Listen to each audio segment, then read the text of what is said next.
Welcome back. Thanks for tuning in to 25 News at 6. Our big story tonight focuses on mental health. It's on the minds of more and more young adults across the country. But is it worse in the middle of a pandemic? Our Hallie Jones explains.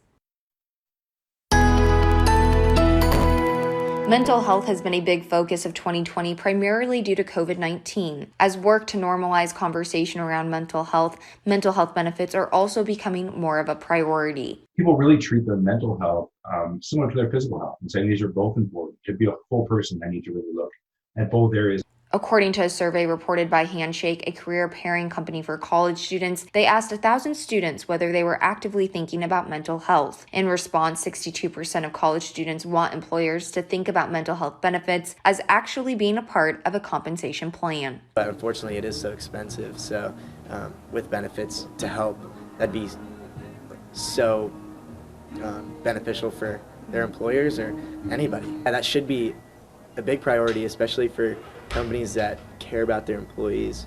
Maddox says while there have typically been mental health benefits by employers, those benefits are more often than not limited. And we know with a lot of things like depression, 3 or 4 sessions is not going to take care of it. And so, more and more people are saying, hey, this is should be part of my health insurance. I should get access to mental health services and not just the provider that's offered by my employer, right? And so being able to actually go search out the best psychologists or psychiatrists for them. While wanting more mental health benefits, Maddox says there is also a need for more trained therapists to keep up with the demand for those mental health services.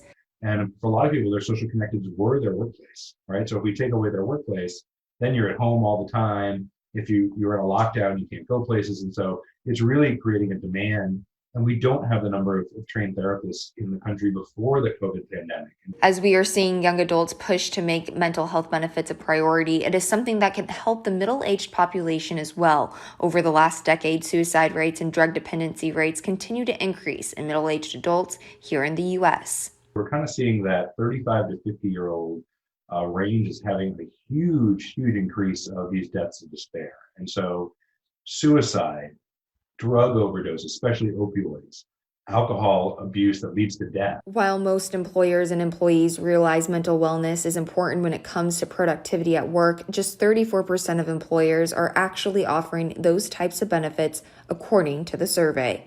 Reporting in College Station, Hallie Jones, 25 News.